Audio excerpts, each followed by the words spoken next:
मो bishop doctor PR परिचा आजिर पुनरुत्थान रविवार संवाद शुणिबाकू स्वागत करे।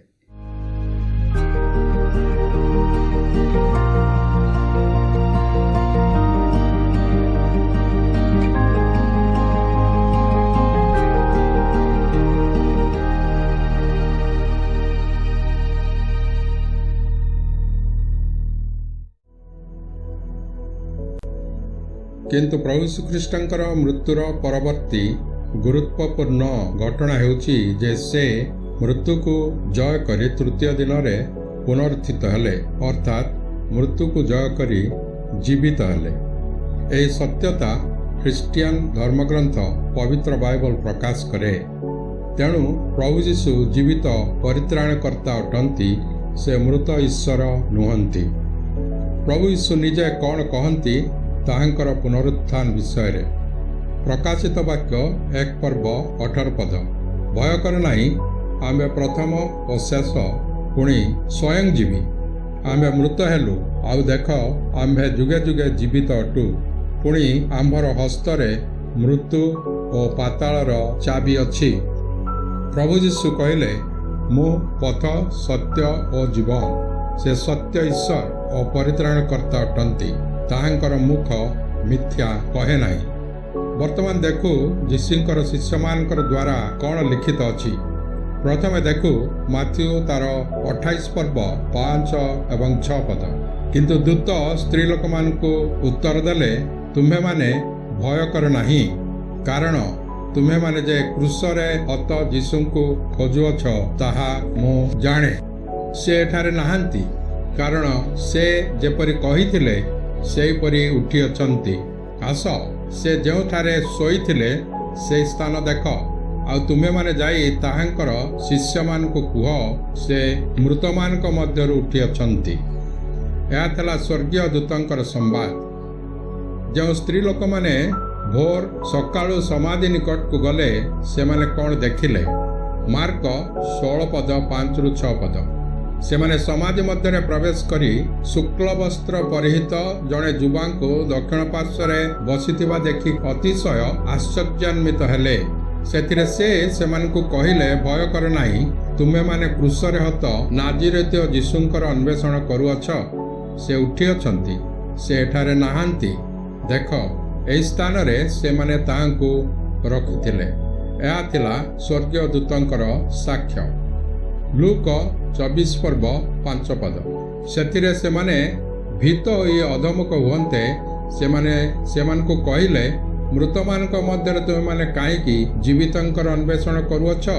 से एठारे नाहांती, उठी अछंती। एही अंशरे मध्य स्वर्गीय दूतंकर साक्ष्य आमाने अध्ययन करिबा पारू। एवं एठारे दूत माने कहिले जे तुमे माने काईकि जीवितंकर अन्वेषण करुअछ मृत मानक मध्यरे। यीशु मग्दलिनी मरियम को दर्शन देले। मार्क 16 पर्व 9 पद। सप्ताहर प्रथम दिन प्रत्युषरे यीशु पुनरुत्थान करी जांक ठारू 7 भूत छड़ाई से मग्दलिनी मरियम को प्रथम रे दर्शन देले।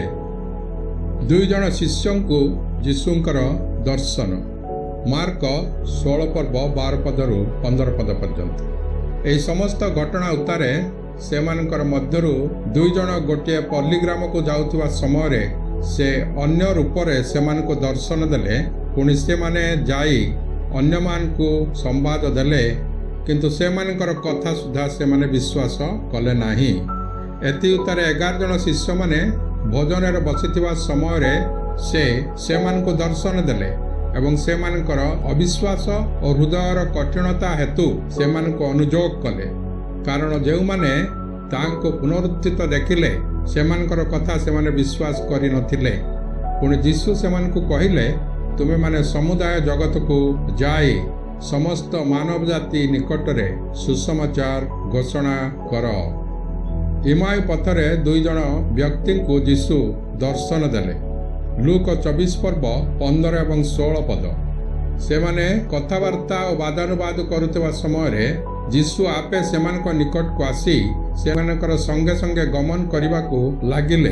किंतु सेमानकर चक्षु एपरि रुद्ध होइतिला जे ସେମାନେ ତାହାଙ୍କୁ ଚିହ୍ନି ପାରିଲେ ନାହିଁ। ଶିଷ୍ୟମାନଙ୍କୁ ମଧ୍ୟ ପ୍ରଭୁ ଯୀଶୁଖ୍ରୀଷ୍ଟ ଦର୍ଶନ ଦେଲେ। ଲୁକ ତାର 24 ପର୍ବ 36 ପଦରୁ 39 ପଦ ପର୍ଯ୍ୟନ୍ତ ଅଧ୍ୟୟନ କରୁ।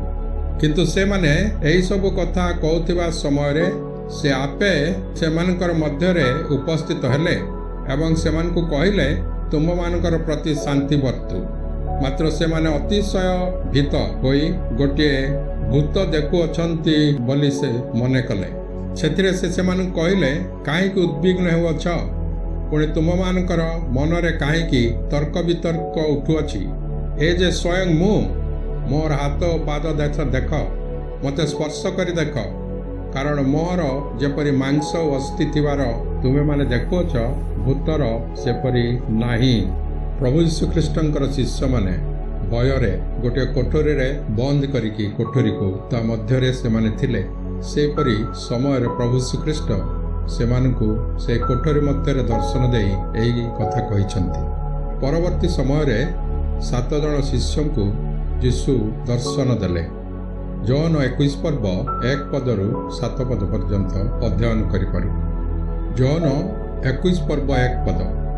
ଏଥିଉତ୍ତାରେ ଯୀଶୁ ତିବିରିଆ ହ୍ରଦ କୂଳରେ ଶିଷ୍ୟମାନଙ୍କୁ ପୁନର୍ବାର ଦର୍ଶନ ଦେଲେ। ସେହି ପ୍ରକାର ଦର୍ଶନ ଦେଲେ। ଜୋହନ 21 ପର୍ବ 4 ପଦରୁ 7 ପଦ ପର୍ଯ୍ୟନ୍ତ ଏହି ପ୍ରକାର ଲେଖାଯାଏ, କିନ୍ତୁ ପାଆନ୍ତା ହେଲା ଉତ୍ତାରେ ଯୀଶୁ କୂଳରେ ଠିଆ ହେଲେ, ତଥାପି ସେ ଯୀଶୁ ବୋଲି ଶିଷ୍ୟମାନେ ଜାଣିଲେ ନାହିଁ।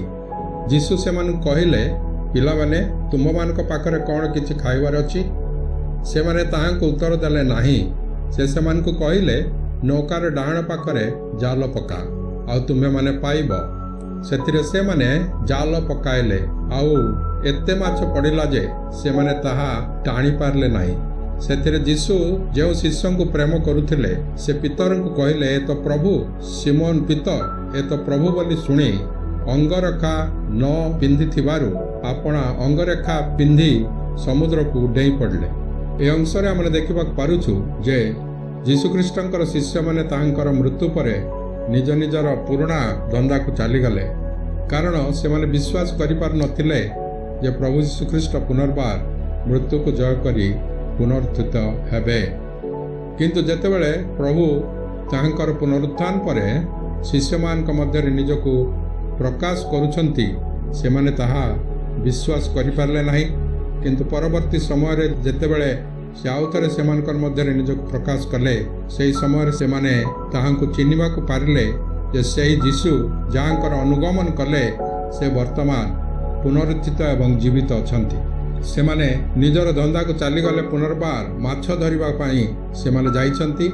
ଆଉ ଯେଉଁ ସମୁଦ୍ରକୁ ଗଲେ, ସେହି ସମୁଦ୍ର ସେମାନଙ୍କର ନିମନ୍ତେ ଏକ ପୁରୁଣା ସମୁଦ୍ର ଥିଲା। କିନ୍ତୁ ଯେଉଁଦିନ ସେମାନେ ଯାଇଛନ୍ତି, ସେମାନେ କିଛି ହେଲେ ମାଛ ପାଇଲେ ନାହିଁ ଏବଂ ସେମାନେ ସେହି ପ୍ରକାର ଅବସ୍ଥାରେ ଥିବା ସମୟରେ, ଦୁଃଖରେ ଏବଂ ଅଭାବରେ ଥିବା ସମୟରେ ପ୍ରଭୁ ଯୀଶୁଖ୍ରୀଷ୍ଟ ସେମାନଙ୍କର ମଧ୍ୟରେ ନିଜକୁ ପ୍ରକାଶ କରୁଛନ୍ତି ଏବଂ ସେମାନଙ୍କର ନିଜର ପରିଚୟ ଦେଉଅଛନ୍ତି। ପ୍ରଭୁ ଶ୍ରୀଖ୍ରୀଷ୍ଟଙ୍କର ଶିଷ୍ୟମାନଙ୍କର ଦ୍ୱାରା ଲିଖିତ 4ଟି ସୁସମାଚାରରୁ ଆମେ ଅବଗତ ହେଉ ଯେ ଶିଷ୍ୟମାନେ, ମଗ୍ଦଲିନୀ ମରିୟମ ଏବଂ ସ୍ତ୍ରୀ ଲୋକମାନେ, ଏପରିକି ପ୍ରହରୀମାନେ ମଧ୍ୟ ପ୍ରଭୁ ଯୀଶୁଖ୍ରୀଷ୍ଟଙ୍କର ପୁନରୁତ୍ଥାନର ସାକ୍ଷୀ ଅଟନ୍ତି। ସେମାନେ ପ୍ରଭୁ ଯୀଶୁଖ୍ରୀଷ୍ଟଙ୍କର ଶୂନ୍ୟ ସମାଧିର ମୁକ ସାକ୍ଷୀ ଏବଂ ସ୍ତ୍ରୀ ଲୋକମାନେ ଦୂତମାନଙ୍କର ଦର୍ଶନ ପାଇଲେ ଏବଂ ଦୂତମାନଙ୍କର ସାକ୍ଷ୍ୟ ଶୁଣିଅଛନ୍ତି। ପ୍ରଭୁ ଯୀଶୁଖ୍ରୀଷ୍ଟଙ୍କର ପୁନରୁତ୍ଥାନ ଖ୍ରୀଷ୍ଟ ଧର୍ମ ଏବଂ ଖ୍ରୀଷ୍ଟିଆନ ବିଶ୍ୱାସର ମୂଳଦୁଆ କହିଲେ ଅତ୍ୟୁକ୍ତ ହେବ ନାହିଁ। କାରଣ ଯଦି ପ୍ରଭୁ ଯୀଶୁ ମୃତ୍ୟୁକୁ ଜୟ କରି ପୁନରୁତ୍ଥିତ ହୋଇନାହାନ୍ତି, ତେବେ ଖ୍ରୀଷ୍ଟ ଧର୍ମ ଏକ ମୃତ ଧର୍ମ ଅଟେ ଏବଂ ପ୍ରଭୁ ଯୀଶୁଖ୍ରୀଷ୍ଟଙ୍କର ଠାରେ ଆମମାନଙ୍କର ବିଶ୍ୱାସ ମଧ୍ୟ ମୃତ ଅଟେ। ଖ୍ରୀଷ୍ଟଙ୍କର ପୁନରୁତ୍ଥାନ ପାପ ଏବଂ ମୃତ୍ୟୁ ଉପରେ ଜୟଲାଭକୁ ବୁଝାଏ ଏବଂ ଅନନ୍ତ ଜୀବନ ପ୍ରାପ୍ତିର ନିଶ୍ଚୟତାକୁ ଦିଏ, ଯେଉଁମାନେ ତାହାଙ୍କଠାରେ ବିଶ୍ୱାସ କରନ୍ତି। ପ୍ରେରିତ ପାଉଲ କହିଲେ, କିନ୍ତୁ ପ୍ରକୃତରେ ଖ୍ରୀଷ୍ଟ ମହାନିଦ୍ରା ପ୍ରାପ୍ତ ଲୋକମାନଙ୍କର ପ୍ରଥମ ଫଳ ସ୍ୱରୂପେ ମୃତମାନଙ୍କର ମଧ୍ୟରୁ ଉତ୍ଥିତ ହୋଇଅଛନ୍ତି। ପ୍ରଭୁ ଯୀଶୁଙ୍କର ଶୂନ୍ୟ ସମାଧି ବର୍ତ୍ତମାନ ଇସ୍ରାଏଲ ଦେଶରେ ଦେଖିବାକୁ ମିଳେ, କାରଣ ସେ ମୃତ୍ୟୁକୁ ଜୟ କରି ପୁନରୁତ୍ଥିତ ହୋଇଅଛନ୍ତି। ପ୍ରଭୁ ଯୀଶୁଙ୍କର କ୍ରୁଶୀୟ ମୃତ୍ୟୁ ଏବଂ ପୁନରୁତ୍ଥାନ ଏକ ଐତିହାସିକ ଘଟଣା ଅଟେ। ପ୍ରଭୁ ଯୀଶୁ ଜୀବିତ ଈଶ୍ୱର ଓ ଜଗତର ପରିତ୍ରାଣକର୍ତ୍ତା ଅଟନ୍ତି। Amen. God bless you.